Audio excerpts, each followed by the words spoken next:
Espero que tenham tido um bom almoço. Vamos começar a sessão da tarde hoje. É um prazer apresentar o professor Rui Exel, que vai nos dar a primeira palestra. Rui deu um depoimento sobre a trajetória acadêmica dele ontem. O professor Rui é professor da Universidade Federal de Santa Catarina. A área de pesquisa dele é análise funcional e álgebra de operadores, mais especificamente. Ele vai nos contar um pouco a respeito disso. O professor Rui, vale observar que ele é um pesquisador extremamente destacado na área de pesquisa dele. Ele tem a distinção máxima aqui entre os pesquisadores de ser pesquisador nível 1A do CNPq, comendador da Ordem do Mérito Científico, e é um prazer bastante grande poder passar a palavra para o Rui. Acho que eu tenho o meu aqui, né? Bom, Helena, muito obrigado. Roberto, obrigado a vocês por terem organizado esse encontro maravilhoso. Eu vou falar sobre... Na verdade, eu vim aqui fazer uma provocação.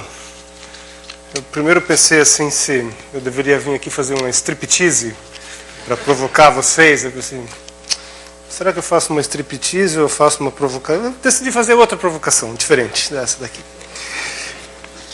Vocês, quem sabe qual que é a distância da Terra até Marte? Alguém tem alguma ideia? A distância da Terra até Marte, a máxima distância da Terra até Marte é 400 milhões de quilômetros. Essa é a máxima distância, quando a Terra está num lado da órbita, a Marte está do outro lado da órbita em relação ao Sol. Mas essa distância, às vezes, fica muito menor. Por exemplo, em 2001, observou-se uma aproximação da Terra com Marte, onde a distância chegou a ser 65,9 milhões de quilômetros. Muito mais perto do que 400 milhões, né? Na verdade, posteriormente a isso, em 2007, na verdade no dia 27 de agosto de 2007, teve uma aproximação significativa da Terra e Marte, sendo que a distância chegou a ser 55,7 milhões de quilômetros.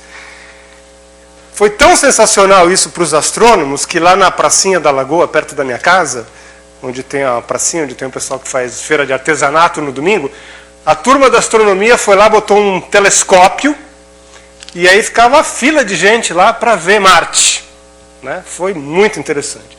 Se você perdeu, ou se você gostaria de ver a Terra mais próxima de Marte ainda, vai ter uma ocasião onde a distância vai ser 55,6. Se você tiver paciência de esperar, isso vai acontecer em 2729. Certo? Bom, a minha palestra não é uma palestra de astronomia, mas eu quero perguntar para vocês, isso é matemática pura ou é matemática... Na verdade, nem é matemática, né? Isso é astronomia, é um ramo da física. Ontem a gente estava discutindo sobre o que é matemática pura, o que é matemática aplicada, etc. E tal. Qual é o outro extremo desse arcabouço, desse conjunto de ideias que a gente chama de matemática? Talvez do lado de cá, assim, a gente tem a filosofia. A gente tem nomes como Platão e Arquimedes,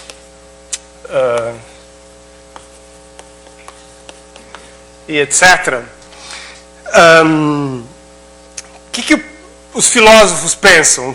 Ontem surgiu a pergunta, o que é matemática? Existe matemática?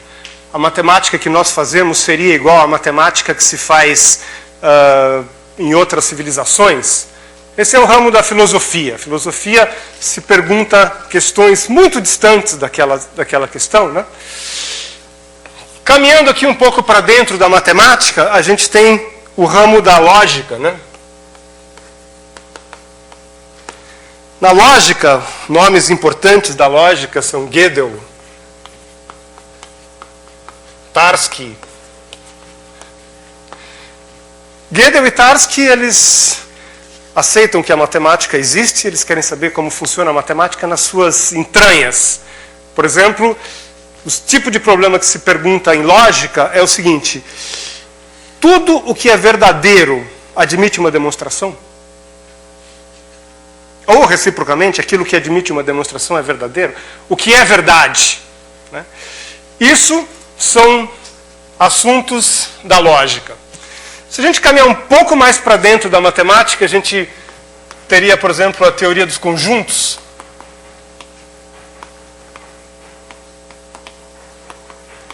Aqui a gente tem nomes como Cantor, Dedekind.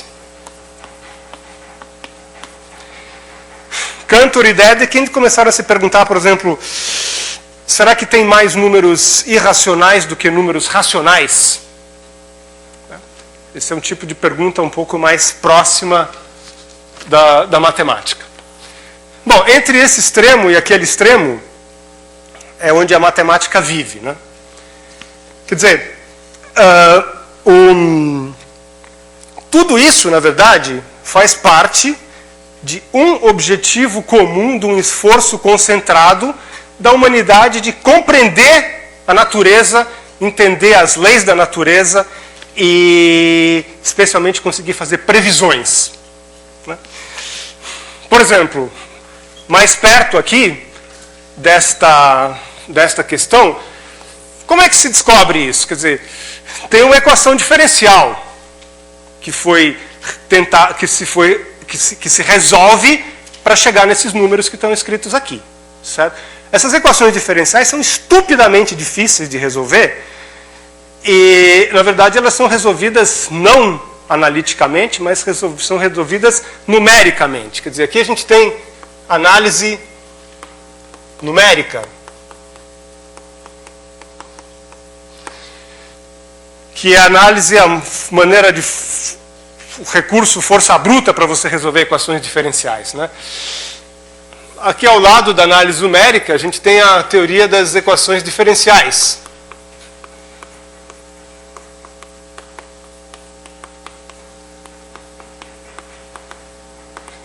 Enfim, a matemática ela é subdividida em diversos campos.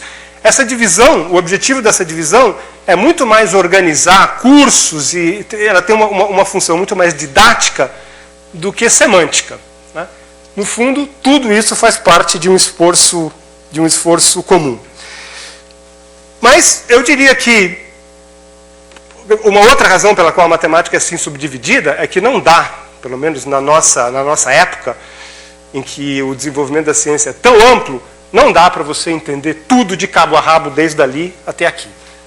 Por causa da nossa incapacidade de compreensão, a gente tem que, pelo menos, começar em algum lugar. Né?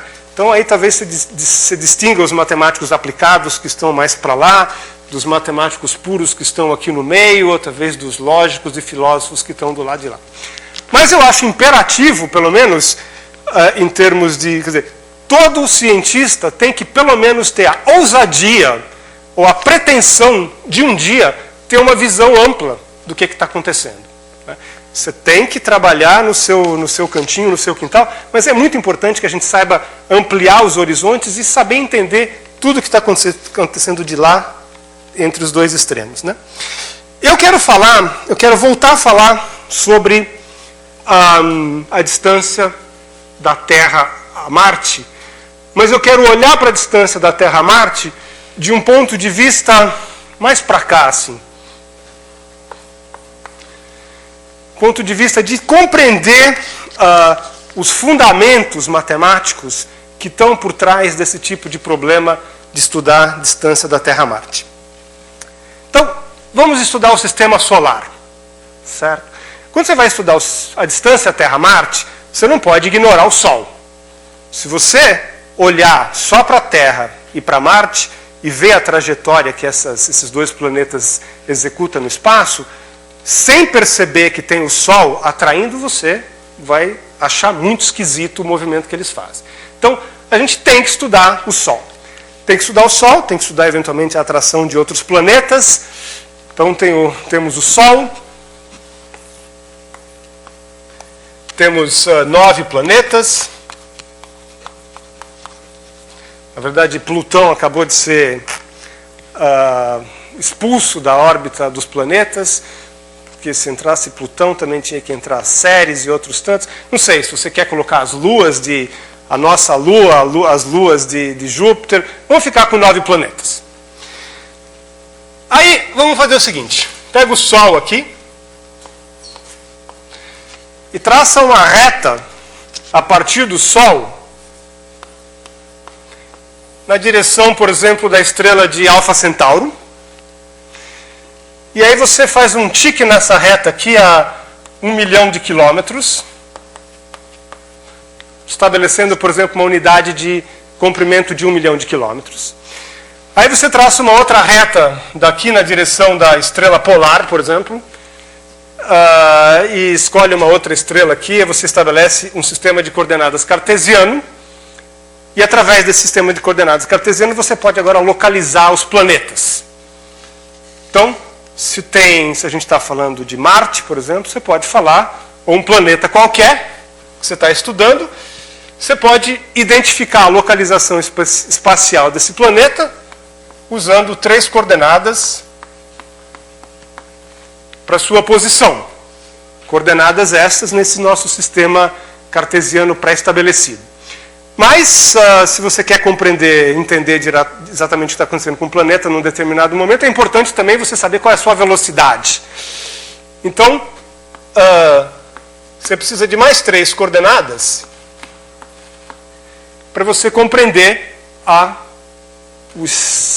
situação, como é que está um planeta num determinado momento. Agora, se você quer entender o sistema solar, se você quiser tirar uma fotografia do sistema solar e registrar essa fotografia, quantos números você precisa? Bom, nós precisamos da coordenada x1 de Mercúrio, da coordenada x2 de Mercúrio, x3 de Mercúrio, a coordenada V1 de Mercúrio, V2, V3 de Mercúrio. Depois a gente precisa da coordenada x1 de Vênus, x2 de Vênus, Marte, Júpiter, Saturno. Isso aqui é um vetor de quantas coordenadas? Cada planeta precisa de 6 coordenadas. A gente tem 9 planetas. 6 vezes 9 dá 54. Então isso aqui é um vetor de R elevado a 54. Certo? Então, um ponto deste conjunto, um pontinho desse conjunto, corresponde a uma possível configuração do sistema solar. Por isso que a gente diz que R54, esse aqui, ele é o espaço de configurações talvez alguém pode chamar de espaço de fase também, porque eu estou incluindo velocidade,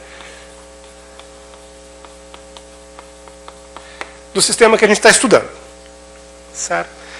Cada ponto é uma possível configuração do sistema solar.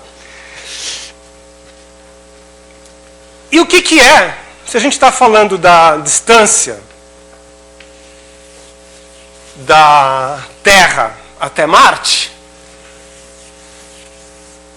do que a gente está falando? A distância da Terra a Marte, o que é? Um número?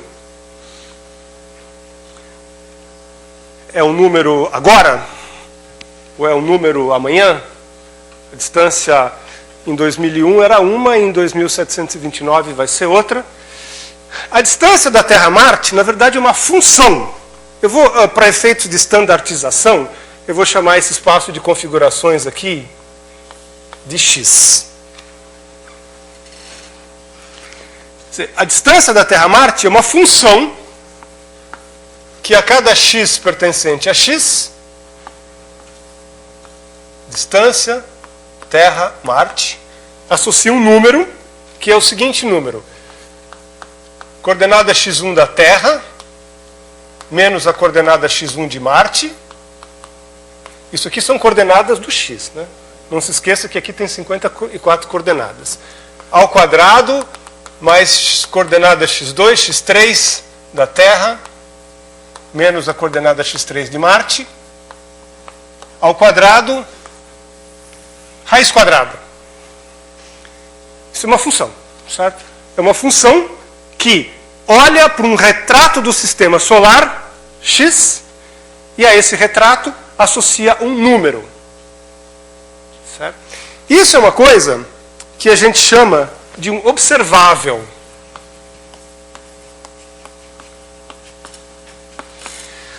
Ainda que vocês concordaram comigo, eu espero que vocês tenham concordado, que, de fato, o espaço de configurações é esse, alguém já teve contato com algum valor explícito disso daqui? Se você quiser chegar na internet e baixar o vetor de R54 correspondente à posição do sistema solar agora, será que você acha? Esse espaço de configurações, muitas vezes, ele fica escondido assim no background, e o que a gente mais está interessado é nesses observáveis, certo? Números que você calcula para o seu sistema solar. Temos vários outros observáveis aqui, por exemplo, não sei se vocês se lembram da música Aquários, que fala que quando Júpiter se alinhar com Marte e a Lua estiver na 7ª casa, vai começar a era de Aquários. Júpiter se alinha... O que significa Júpiter se alinhar com Marte? Bom, a gente pode considerar o ângulo a partir da Terra, divisão de Júpiter, e o ângulo de Marte. A gente pode decidir se aqui está a Terra, aqui está Júpiter, aqui está Marte. A gente pode considerar esse ângulo θ. θ é uma outra função. Na verdade, é uma função que a cada ponto x do espaço de configurações associa esse valor θ de x, que é um número real. Certo? Então, os observáveis são ingredientes importantíssimos quando a gente começa a estudar mecânica celeste. O que mais que... Quer dizer, eu acho que é importante que eu diga que o conjunto dos observáveis... Vamos olhar para o conjunto de todos os observáveis. Conjunto de todos os observáveis, eu não sei se você gosta de funções descontínuas. Eu vou chamar assim, ó. Conjunto de todos os observáveis é o conjunto das funções definidas no R54 a valores reais, possivelmente complexos. Isso daqui representa para mim o conjunto de todas as funções do meu espaço de configurações em R. Possivelmente a gente gostaria de restringir as funções apenas contínuas, ou talvez as funções diferenciáveis. Eu não vou ser muito explícito com relação a isso, mas seja a restrição para funções contínuas ou diferenciáveis, sempre você obtém uma álgebra. Todo mundo na plateia sabe o que é uma álgebra? Todo mundo na plateia sabe o que é um espaço vetorial? Eu acho que, em geral, o pessoal aprende noção de espaço vetorial rapidamente no curso de graduação. Todo mundo sabe o que é um anel? Quem estudou números inteiros sabe que os números inteiros formam um anel, né? Uma álgebra é um anel que, ao mesmo tempo, é um espaço vetorial.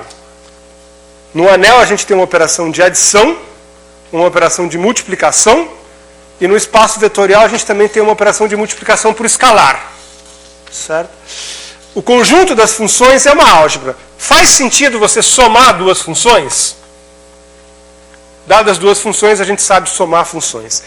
Dadas duas funções, a gente sabe multiplicá-las. Todas as operações sendo feitas ponto a ponto. E se você tem um escalar lambda, todo mundo sabe como é que se multiplica uma função por escalar. Então, com essas duas operações, o conjunto das funções é um espaço vetorial. Com essas duas operações, o conjunto das funções é um anel e, portanto, o conjunto das funções é uma álgebra. Isto que é uma álgebra. Um conceito absolutamente fundamental na matemática. Então, o que eu quero, parte do meu recado aqui é o seguinte. Quando a gente está estudando um sistema como, por exemplo, o sistema solar, de fato, aparentemente, o que é mais importante é o conjunto de configurações do sistema. Certo? Mas, como a gente não está todo momento prestando atenção na posição de todos os planetas, a gente, em geral, está focalizando a atenção numa característica daquela possível configuração do sistema. Então, a gente quase sempre está focalizando numa observação. Por essa razão, a álgebra dos observáveis é, às vezes, mais importante do que o próprio espaço de configuração. E eu, daqui a pouco, vou tentar levar esse ponto de vista ao extremo.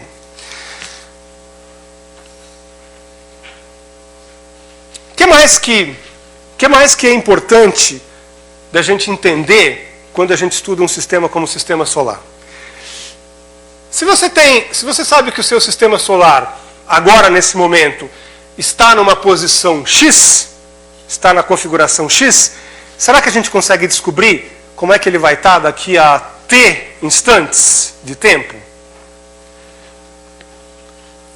Bom, eu acho que sim, né? A gente consegue descobrir como é que ele vai estar até daqui a 719 anos. O que significa isso?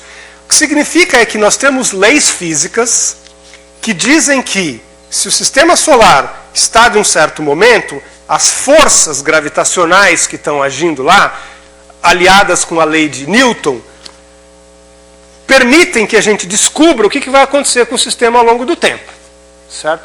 Isso daí corresponde a resolver o problema dos 10 corpos. Não sei se vocês conhecem o problema dos 3 corpos. O problema dos 3 corpos é justamente resolver as equações diferenciais envolvidas na atração de 3 corpos, que ninguém sabe resolver. Com 3 corpos já é absolutamente impossível achar uma solução analítica. Com 10 corpos é muito mais difícil, de forma que ninguém sabe uma solução analítica, mas os métodos numéricos dão previsões muito certeiras. O importante, então, é que, se você sabe que o sistema está no estado X agora, depois de T instantes, estabelece aí uma unidade de tempo, você consegue descobrir como é que ele vai estar no estado seguinte. Quer dizer que isso daqui define para você uma função que a cada ponto do seu espaço de configurações e para cada instante t, isso define para você uma função φt, que te manda num elemento y, que nós vamos chamar de φt de x, que é um outro elemento do seu espaço de configuração. E que diz para você como é que o sistema evoluiu depois de t instantes. Uma propriedade interessantíssima que tem esses φt's é que, se você fizer φt composto com φs, todo mundo sabe o que dá φt composto com φs? Dá φt mais s. Se você pegar o ponto, esperar t instantes, e depois considerar esse novo ponto como ponto inicial e esperar s instantes, é mesmo que você esperar s mais t instantes. Quer dizer que cada função φt dessa, então a gente tem uma correspondência que a cada número real associa uma função φt, que é uma função, agora uma função do espaço de configurações no espaço de configurações, certo? Que diz para você como é que é a evolução temporal do sistema.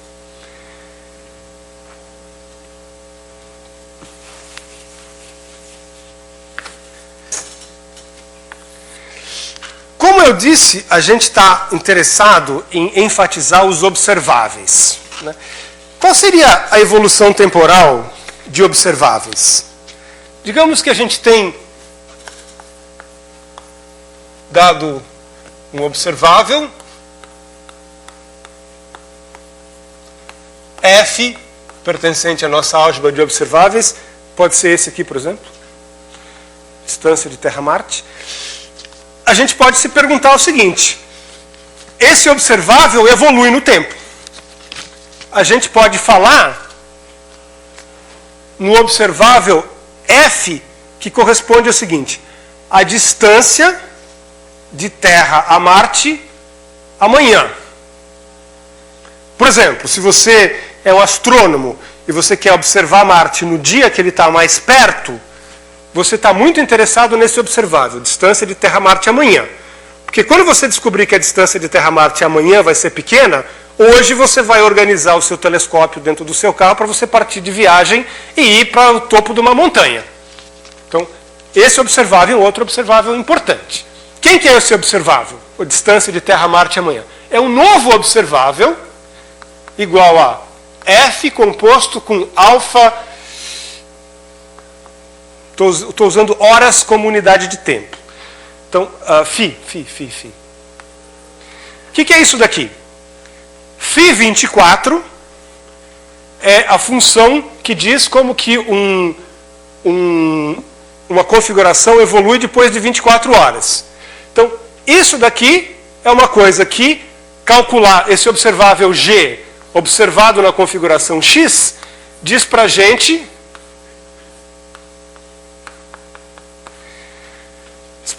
a distância de Terra a Marte na configuração que vai ser atingida amanhã a partir do X. Quer dizer que os observáveis também evoluem. Então, eu vou chamar de αt do observável F, do observável F composto com φt.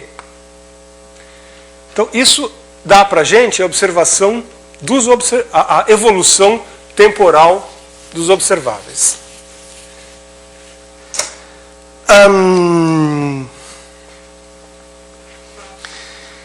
E uma coisa muito curiosa é o seguinte: se você perceber, então, cada αt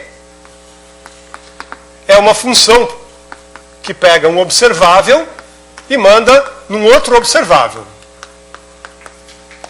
Quer dizer que αt é uma função que vai da álgebra dos observáveis para si mesma. E uma coisa muito curiosa que essa função tem é que ela respeita a estrutura de álgebra. Ela respeita αt de f mais g igual a αt de f mais αt de g. Ela respeita o produto, eu posso colocar o produto aqui, se eu quiser substituir a soma pelo produto, e ela respeita também a multiplicação por escalar.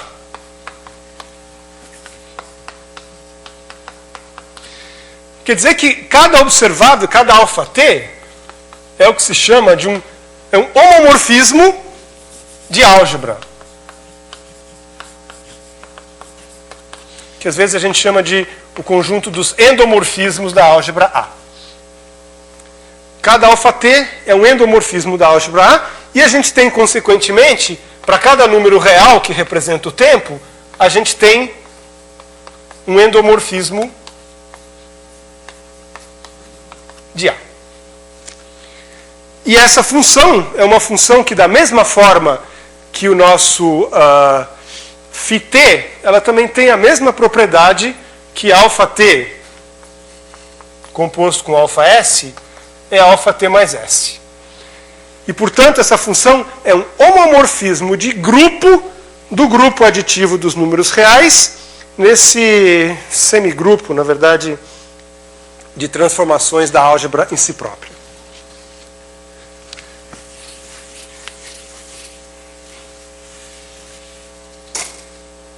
Que hora que eu comecei mesmo, Helena? 2:07. Ok.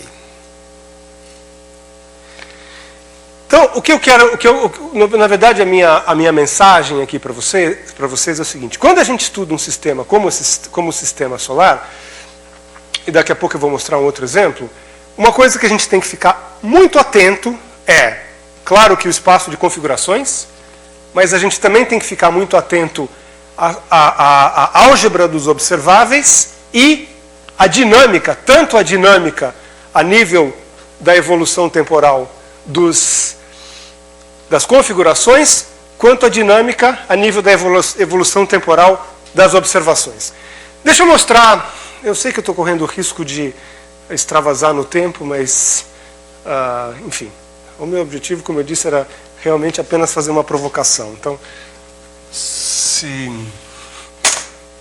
o tempo acabar, não tem problema. Deixa eu falar num estudo de um problema completamente diferente. Quem conhece o Jogo da Vida do Conway? Levanta a mão, todo mundo que conhece o Jogo da Vida do Conway. Acho que vale a pena falar sobre ele. O Jogo da Vida do Conway é um exemplo de um sistema dinâmico muito interessante. É uma simulação que você tem no reticulado. Pega o plano, faz o reticulado do plano. Imagina que em cada casinha dessas daqui, você pode ter uma célula que está viva ou não. Então, deixa eu ver, eu peguei um exemplo aqui. Então, digamos que tem uma célula viva nessa casa. Você pinta de preto as casas onde tem células vivas. Então, imagina que você tem essa configuração. Aí, vamos estabelecer uma regra de evolução para essas comunidades celulares. A regra que... Você pode inventar várias regras, mas a regra que o Conway estabeleceu foi o seguinte. Células que estão muito sufocadas, que estão muito cheias de vizinhos, elas morrem. Células que estão muito sozinhas e abandonadas, também morrem. Na verdade, uma célula sobrevive com 2 ou 3 vizinhos. O que vai acontecer com essas células aqui, por exemplo? Essa célula, os vizinhos são contados 9 vizinhos, tá?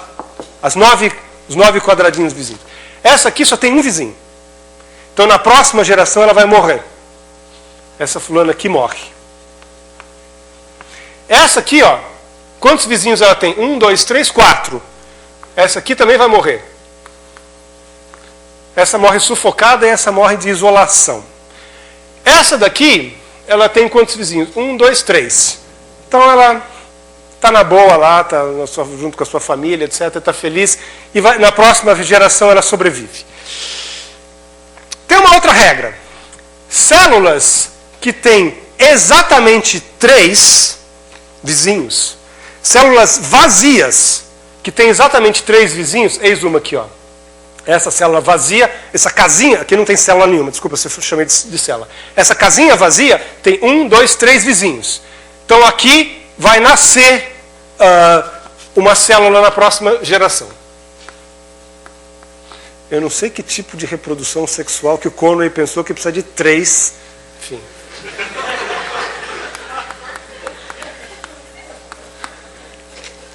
Ok.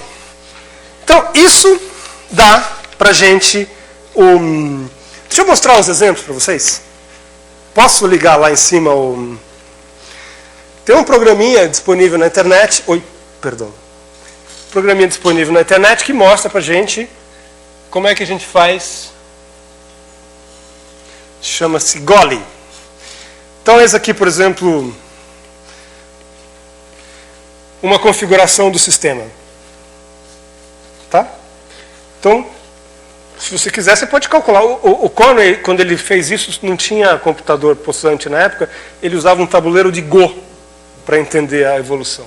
Então, vamos fazer uma geração evoluir. Deu isso. Mais uma.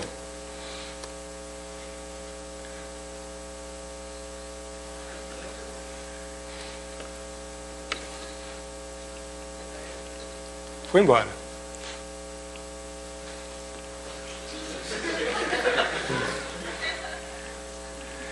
Ok. Vamos fazer outra brincadeira? Vou fazer uma nova aqui. Essa aqui, ó. Essa aqui, isso o Conway ele estudou todos os pentagramas. Os pentagramas são arranjos adjacentes de 5 células. E aí, ele conseguiu entender a evolução de todos, exceto por esse.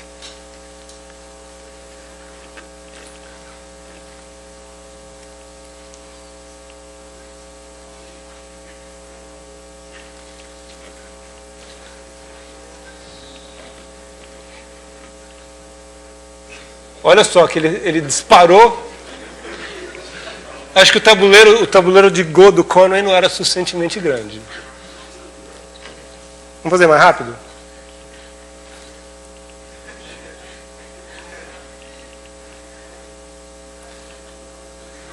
Agora estabilizou. Parou. Ah, não, parou não. Eu que parei sem querer. Ok. Então, esse é o jogo da vida. Deixa eu mostrar para vocês, já que a gente está aqui, algumas coisas curiosas que o pessoal tem estudado. Que tal esse daqui?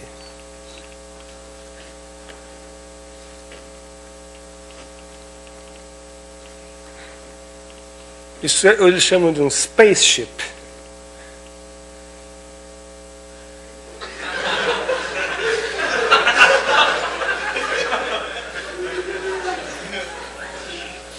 Você pode ver, você pode querer ver ele mais perto, o que está acontecendo. Ó. Olha só o que está acontecendo. Não sei se vocês estão percebendo, mas está sendo montado ali no centro da tela, está sendo montado os tiros que são enviados lá para a direita. Saca só. Último que é muito interessante. Esse daqui é fora de série.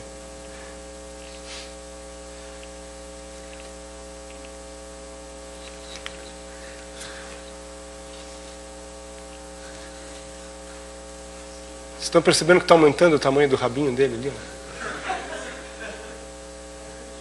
Enfim. É um sistema dinâmico. É uma coisa que evolui no tempo. Como que a gente estuda esse sistema sob o mesmo... será que a gente consegue estudar esse sistema sob esse ponto de vista aqui? Quem é o espaço de configurações desse sistema? Uma fotografia de um instante do sistema revela para você que quantidade de informação. É 0 ou 1, conforme a célula está viva ou está morta? Se eu digo para você, o sistema está no estado 0, desenha para mim. Eu estou dando informação sobre uma célula. Certo? Eu quero saber uma fotografia. Qual é o sistema que a gente está estudando? Uma célula? Não, a gente está estudando todas as células ao mesmo tempo. Certo? Então, o espaço de configurações para a gente consiste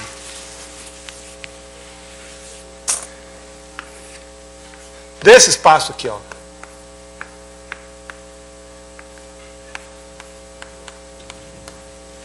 É o produto cartesiano do conjunto 0, 1. Eu estou utilizando os números 0 e 1 para codificar a célula morta e a célula viva. Só que eu não tenho uma coordenada só, eu tenho tantas coordenadas quantos pontos tem no meu reticulado. Por exemplo, essa daqui, ó. Digamos que eu estipulo que essa daqui é a posição 0, 0. Essa 1, 2, 3. 1, 2, 3. Então, tem um X aqui, ó. Pega um X aqui.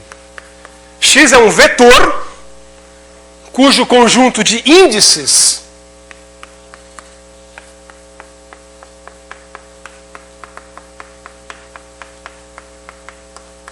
é um vetor cujo conjunto de índices, na verdade, é o produto cartesiano dos inteiros pelos inteiros. Quanto que vale x 0, 0?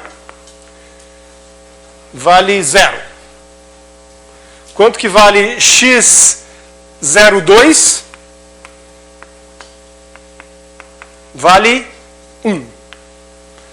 Então, cada vetor desse corresponde a uma configuração.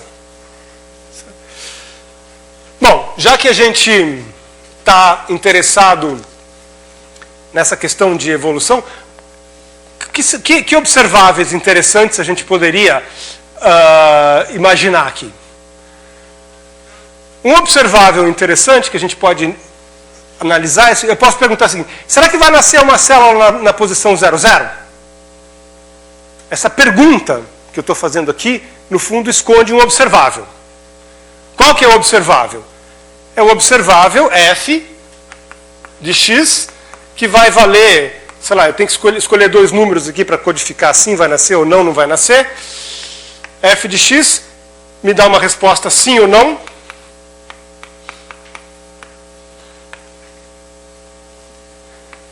E eu calculo isso daqui, né?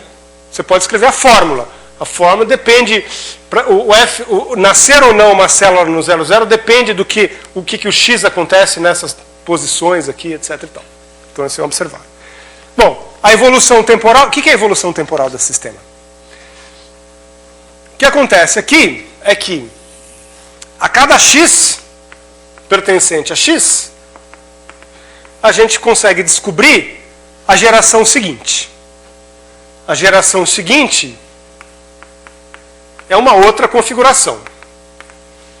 Estou chamando de φ a evolução temporal. Todo mundo sabe exatamente que função que eu estou falando aqui? Você pega o X, desenha lá seus brancos e pretos, aplica as regras do nasce e morre, você tem uma nova configuração que você chama de φ de X. Tem uma diferença significativa desse problema com o problema do sistema solar. Uma diferença importante é que a evolução temporal se dá em passos discretos. Tem essa geração, a próxima, a próxima, a próxima. No sistema solar não existe isso, né? Você pode estudar o sistema solar hoje, amanhã, depois, mas também tem as posições intermediárias, hoje à noite, hoje de manhã, etc. E tal. Se você tem uma função do x em x, você pode considerar a evolução temporal φ composta com φ. Φ composta com φ dá para você como é que o sistema evolui depois de 2 passos. Na verdade, para cada número n natural, você pode associar um φ elevado a n, que é uma função de x para x, que conta para você como é que é a dinâmica. Certo? Então, uma das diferenças importantes que esse sistema tem com o sistema anterior é que esse sistema só está definido para tempos inteiros positivos. Tem uma outra diferença importante, que é essa função φ não é bijetora. Essa função φ não é bijetora. Se eu disser para você quem que é o φ de x, você não consegue descobrir quem que é o x. Por exemplo, digamos que o φ de x, o meu sistema estava lá numa certa configuração, e depois que eu deixei ele evoluir por uma geração, sabe no que deu? Morreu todo mundo. Como é que estava o sistema antes? Alguém pode falar assim, pode ser que tinha uma célula sozinha aqui que morreu. Na geração anterior. Mas essa célula podia estar em outro lugar, podia ter várias células. O conhecimento do φ de x não te permite deduzir quem que é o x. Isso porque esse sistema é um sistema irreversível. O futuro evolui de uma forma a perder informação do passado. Ok.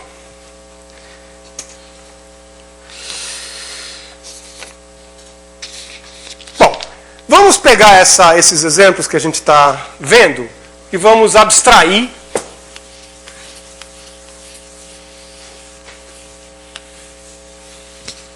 para tentar entender, quer dizer, como eu fiz questão de enfatizar, assim, eu não vou resolver nenhuma equação diferencial aqui, eu não vou... eu estou muito mais preocupado com os fundamentos do problema que a gente está analisando do que com as técnicas de resolver sei lá, seja um sistema ou outro. Né? Então, a abstração do que nós estamos vendo consiste no seguinte. A gente tem, em primeiro lugar, um conjunto X, que é o que nós estamos chamando até agora do espaço de configurações.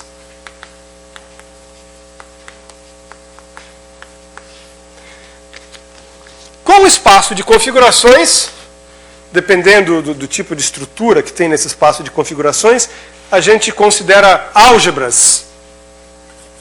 Uma álgebra de funções escalares definidas em x. Pode ser funções diferenciáveis, contínuas, não sei o que te interessa. Em terceiro lugar, a gente tem um grupo ou um semigrupo no nosso caso, a gente considerou o grupo dos números reais para evolução temporal contínua e o grupo dos números inteiros para evolução temporal discreta. E uma ação φ, deixa eu chamar esse grupo aqui de G, uma ação φ de G que vai nas funções no espaço de configuração. E com esse grupo a gente também pode falar, isso aqui que corresponde obviamente à evolução temporal das configurações, a gente tem a correspondente ação de G na álgebra dos observáveis, que é a função que pega cada observável em A e associa para você um novo observável αt de F, que é o F composto com φt, que está em A. Então, esse é o arcabouço, a base sobre o qual você vai tentar tirar as suas conclusões e você tentar estudar o seu sistema. Deixa eu tentar agora caminhar na direção do... O título dessa palestra é Beabá da Geometria Não Comutativa. Né? O que tem de não comutativo aqui do que eu falei? Até agora não tem nada, na verdade. Mas o que eu fiz questão de colocar assim, em bases bem sólidas e bem organizadas, a geometria e especialmente os sistemas dinâmicos clássicos dentro daquele padrão. A primeira coisa que a gente tem que fazer é começar a enfatizar a álgebra de observáveis, que eu já estou tentando fazer de uma certa forma, e a evolução temporal dos observáveis. Por exemplo, será que a gente consegue, se a gente perder, alguém deu para você toda essa informação, você guardou no bolso, esses dois aqui você guardou no bolso esquerdo, esses dois você guardou no bolso direito, seu bolso esquerdo furou, e você só tem essa informação aqui. Você tem uma álgebra. Será que você consegue redescobrir o seu espaço de configurações? Eu tenho uma álgebra, aqui eu tenho um oráculo que diz para você a estrutura de uma álgebra. Os elementos estão aqui em cima da mesa. Se você quiser saber quem que é o produto deste elemento por esse, eu respondo para você. A soma desse com aquele, eu respondo tudo que você quiser. Você pega dois elementos da álgebra, eu respondo para você qualquer pergunta que você faça dentro da estrutura algébrica do A. Com essa informação, você é capaz de descobrir quem que é o X? Será que o seu bolso furado, você perdeu a informação? Na verdade, o X sobrevive dentro dessa álgebra de funções. Deixa eu mostrar para vocês por quê. Digamos que a gente temporariamente se lembra que a gente tinha o nosso x e a gente fixa um elemento x de x e vamos fazer com ele uma brincadeira.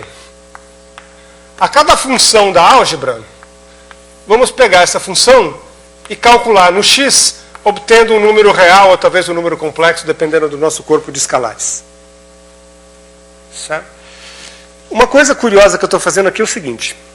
Se eu fizer uma enquete e perguntar para vocês aqui quem que é a função e quem que é a variável, a maioria das pessoas vai falar que a função é f e a variável é o x. Certo? Mas eu vou olhar num ângulo extremamente perverso e eu estou pensando que o x é a função e o f é a variável. Por quê? A cada f eu estou associando f de x. O x está paradinho e o f não está se movimentando. Essa função eu vou chamar de ΔX. Quer dizer, ΔX é uma função que vai da minha álgebra a valores reais. Esse ΔX tem uma propriedade muito interessante. ΔX é um homomorfismo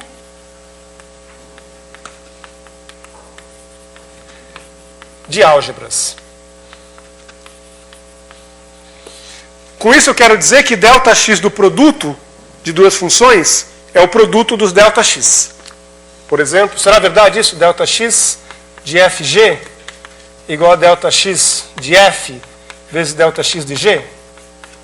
Vocês saberiam provar isso? Na verdade, aqui por trás disso aqui só está a definição do que é o produto de funções.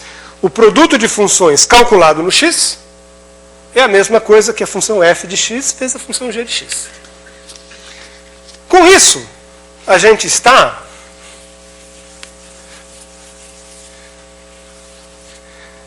descobrindo que o x vive disfarçado dentro do conjunto dos homomorfismos da álgebra A nos números reais.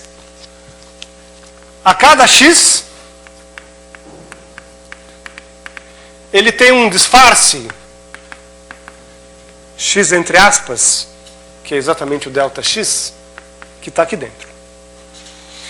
Sob certas hipóteses e sob certas... claro que eu estou deixando de lado toneladas de detalhes. Sob certas hipóteses, você consegue provar que essa função aqui é uma bijeção. Os únicos homomorfismos que existem de A para os números reais são esses ΔX. E dessa forma, você adivinha quem que é o x conhecendo só a álgebra. Se você conhece a álgebra, você conhece também o conjunto dos seus homomorfismos a valores reais e, portanto, você adivinha o x. Por essa razão, essa é mais uma razão que faz com que a álgebra dos observáveis é uma coisa importante. Ou seja, a gente pode jogar fora o nosso espaço de configurações. Se em algum momento a gente precisar dele, a gente recupera ele a partir da estrutura algébrica que está lá. Será que a gente consegue jogar fora a evolução no espaço de configurações? Será que a gente consegue adivinhar a evolução conhecendo apenas a evolução dos observáveis? Bom, uma coisa interessante é o seguinte: se você tem um homomorfismo de A a valores reais, como por exemplo um desses ΔX, a gente ao mesmo tempo tem a evolução temporal dos observáveis. Certo? Essa composição, o que é?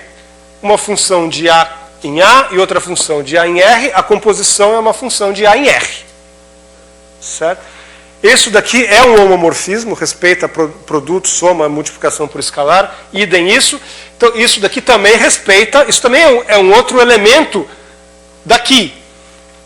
Quem será? Vamos ver? Pega uma função f, manda para αt de f, depois calcula ΔX do αt de f. Bom, descascando um pouco essas definições, ΔX de uma função é essa função calculada no ponto x. Quem que era o αt mesmo? Αt de uma função é a função composta com o φt. Então isso daqui, na verdade, é f de φt de x. Que por acaso é o delta φt de x calculado em f. Aqui só estou fazendo essa perversão de função num ponto, o ponto que é a função e a função é a variável. Então a conclusão que a gente obteve dessa continha é que se você pegar os homomorfismos de A em R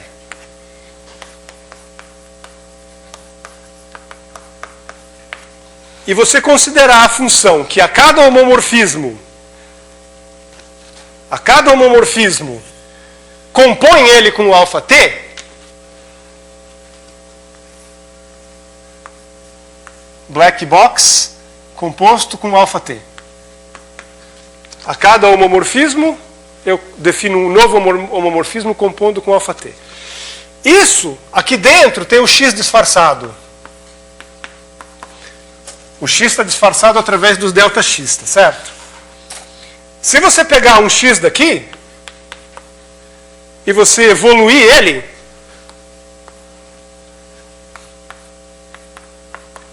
quem que é a imagem dele aqui? Primeiro, esse X, entre aspas, aqui, está disfarçado, na verdade ele é o ΔX. O ΔX composto com ΔT, o que é? É o ΔFT de X. Quer dizer que ele é o φt, né? É o φt de X disfarçado. Quer dizer que o conhecimento do ΔT dá para a gente informação suficiente para a gente deduzir quem que é a evolução temporal a nível do espaço de configurações. Quer dizer que a gente pode abandonar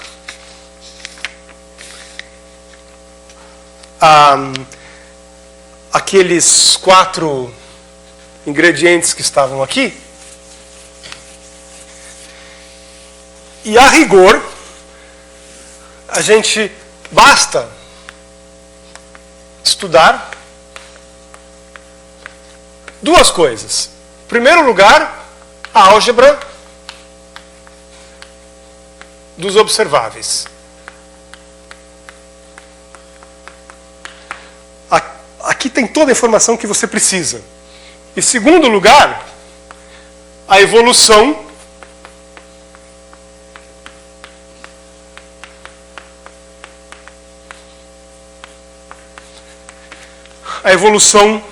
temporal dos observáveis. Essa estrutura é suficiente para envolver a informação total do seu sistema. Seja ele a evolução do sistema solar, seja ele a evolução do jogo da vida do Conway, seja ele diversos outros sistemas, que talvez até vocês tenham imaginando aí outros exemplos, mas praticamente tudo que se mexe na natureza encaixa dentro desse arcabouço. Uma coisa curiosa é que em todos os exemplos que eu mostrei para vocês, essa álgebra dos observáveis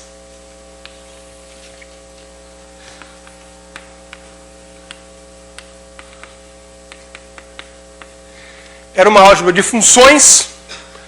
O produto de 2 funções, de um jeito ou de outro, dá na mesma, e, portanto, era uma álgebra comutativa. Essa nossa álgebra de observáveis, em todos os exemplos, ela foi uma álgebra comutativa. No começo do século XX, sei lá, bem no comecinho do século XX, o Heisenberg percebeu que se você quiser estudar do ponto de vista da mecânica, da dinâmica, se você quiser estudar partículas subatômicas, movimento do elétron no átomo de oxigênio, você é forçado a substituir essa álgebra comutativa por uma álgebra não comutativa. Essa é uma afirmação assim que ela viola todos os princípios lógicos com os quais a gente está acostumado, mas eu até hoje, depois de anos e anos e anos que eu tento me relacionar com essa afirmação, até hoje eu não passa muito bem por aqui. Mas o fato é que, se você tratar, quer dizer, se você desenvolver a sua teoria, a sua mecânica, a sua teoria de sistemas dinâmicos, dentro desse formalismo, os resultados que se você tentar evitar utilizar a comutatividade da sua álgebra, a teoria que você desenvolve por trás disso te permite fazer previsões sobre a estrutura subatômica da matéria, sobre a mecânica quântica, de uma forma impressionante. Quer dizer, o que hoje em dia se chama de geometria não comutativa é, na verdade, o velho estudo das álgebras. Geometria não comutativa é o estudo de uma álgebra. Mas é o estudo de uma álgebra visto de um ponto de vista muito capcioso. Ele é visto do seguinte ponto de vista. Você passa a sua vida inteira trabalhando com álgebras de funções definidas num espaço de observáveis a valores reais. Então você desenvolve todo o seu arcabouço teórico para tratar esse tipo de álgebras. De repente você dá um passo para trás e você vê que tudo que você desenvolveu, ou pelo menos parte do que você desenvolveu, não exige que a sua álgebra seja comutativa. E toda aquela teoria pode ser aplicada para uma álgebra que não é comutativa. Né? Isso é, essencialmente, o objetivo da geometria não comutativa. E estudar as álgebras não comutativas como se fossem funções no espaço. Se eu tivesse mais 2 horas aqui, eu poderia talvez entrar um pouquinho nessa linha, mas eu acho que o meu tempo está estourado.